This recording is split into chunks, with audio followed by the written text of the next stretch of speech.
बघता बघता 2025 हे वर्ष संपलं आणि 2026 या इंग्रजी नवीन वर्षात आपण पदार्पण केलं. यंदा 2026 आपल्यासाठी खूप खास असणार आहे, कारण 2026 मध्ये धोंड्याचा महिना, ज्याला आपण अधिक मास, पुरुषोत्तम मास किंवा मलमास म्हणून ओळखतो, तर तो आलेला आहे. यंदाचा अधिक मास खूप खास असणार आहे, कारण यंदाचा अधिक मासामध्ये गुरुपुष्यामृत योग सुद्धा आलेला आहे.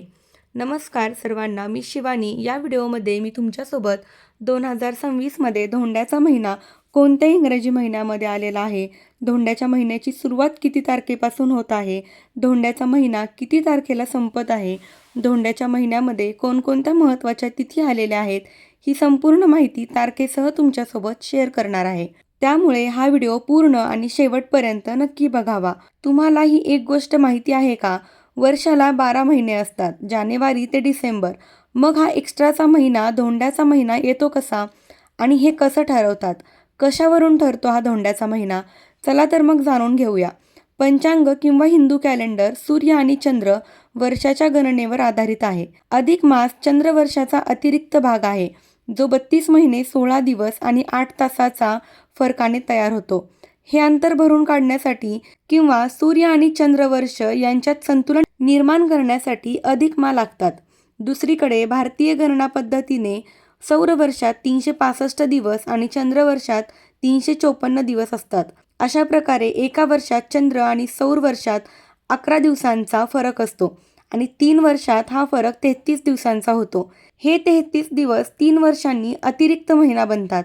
हे अतिरिक्त 33 दिवस एका महिन्यात जोडले जातात, ज्याला अधिक मास असं नाव देण्यात आलेलं आहे. असं केल्याने व्रत उत्सवाची तारीख अनुकूल राहते आणि त्याचवेळी अधिक मामुळे कालावधीची गणना योग्यरित्या राखण्यास मदत होते. जगातील प्रत्येक जीव हा 5 घटकांनी बनलेला आहे: जल, अग्नी, आकाश, वायू आणि पृथ्वी. ज्या काळात व्यक्ती धार्मिक कार्यासह ध्यान, योग इत्यादीद्वारे आपल्या शरीरात उपस्थित असलेल्या या पंचमहाभूतांचा समतोल स्थापित करण्याचा प्रयत्न करतो, तो काळ म्हणजे अधिक मास.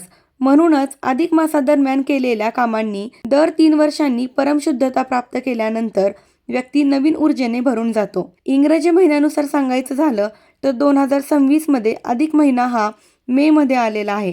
17 मे 2026 वार रविवार या दिवशी अधिक मासाला सुरुवात होत आहे. आणि मराठी महिन्यानुसार सांगायचं झालं तर ज्येष्ठ महिन्यामध्ये अधिक मास आलेला आहे. 17 मे 2026 वार रविवार या दिवशीपासून अधिक ज्येष्ठ महिन्याला सुद्धा सुरुवात होते आणि याच दिवसापासून आपल्या अधिक मासाला सुद्धा सुरुवात होत आहे. आणि अधिक मास हा 15 जून 2026 वार सोमवार या दिवशी संपत आहे. अधिक मासामध्ये 21 मे 2026 वार गुरुवार या दिवशी गुरुपुष्यामृत योग सुद्धा आहे आणि हा गुरुपुष्यामृत योग 21 तारखेला सकाळी 6:05 सुरू होत आहे आणि रात्री 2:49 संपत आहे. अधिक मासातील पौर्णिमा ही 31 मे 2026 वार रविवार या दिवशी आलेली आहे. पौर्णिमा तिथीचा प्रारंभ हा 30 मे 2026 वार शनिवार या दिवशी सकाळी 11:57 होत आहे आणि 31 तारखेला दुपारी 2:14 पौर्णिमा तिथी संपत आहे. त्यामुळे उदय तिथीनुसार 31 मे 2026 वार रविवार या दिवशी पौर्णिमा साजरी केली जाणार आहे. पौर्णिमेचा सत्यनारायण जो आहे तो तुम्ही 30 तारखेला सायंकाळी करू शकता आणि काही कारणाने जर 30 मेला तुम्ही सत्यनारायण नाही करू शकला तर 31 मेला दिवसभरात कधीही सत्यनारायण करू शकता, कारण 31 मेची पौर्णिमा तिथी जी आहे ती सूर्याने बघितलेली असणार आहे. धोंड्याच्या महिन्यातील पहिली एकादशी 27 मे 2026 वार बुधवार या दिवशी आलेली आहे. धोंड्याच्या महिन्यातील दुसरी एकादशी 11 जून 2026 वार गुरुवार या दिवशी आलेली आहे आणि 15 जून 2026 वार सोमवार या दिवशी धोंड्याचा महिना संपत आहे. या अधिक मासाला, धोंड्याच्या महिन्याला काही पौराणिक महत्त्व आहे का? तर हो आहे. एका पौराणिक कथेनुसार एकदा राक्षस राजा हिरण्यकश्यपने कठोर तपश्चर्या करून ब्रह्मदेवांना प्रसन्न केले आणि अमरत्वाचे वरदान मागितले. पण अमरत्वाचे वरदान देणे हे निषिद्ध आहे. म्हणूनच ब्रह्माजींनी त्याला दुसरे वरदान मागायला सांगितले.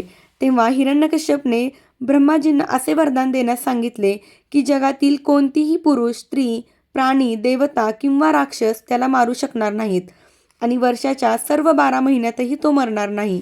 त्याचा मृत्यू दिवसाही होणार नाही किंवा रात्रीही होणार नाही.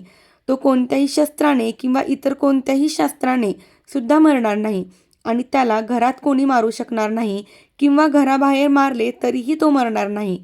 ब्रह्माजींनी त्याला तसे वरदान दिले, पण हे वरदान मिळताच तो हिरण्यकश्यप स्वतःला अमर आणि देवांच्या बरोबरीचा समजू लागला. तेव्हा भगवान विष्णूंनी नरसिंह अवतार, अर्धा मनुष्य आणि अर्धा सिंह या रूपात अधिक मास प्रकट केला आणि हिरण्यकश्यपची छाती त्यांच्या नखांनी संध्याकाळी उंबरठ्याच्या मध्यभागी दारात फाडली आणि त्याला यमसदनी पाठवले. असं पौराणिक महत्त्व या अधिक महिन्याचे आहे. तर ही अत्यंत महत्त्वाची माहिती मला तुमच्यापर्यंत पोहोचवायची होती. माहिती आवडली असेल तर चॅनलला सबस्क्राईब करा, लाईक करा, शेअर करा. धन्यवाद. श्री स्वामी समर्थ.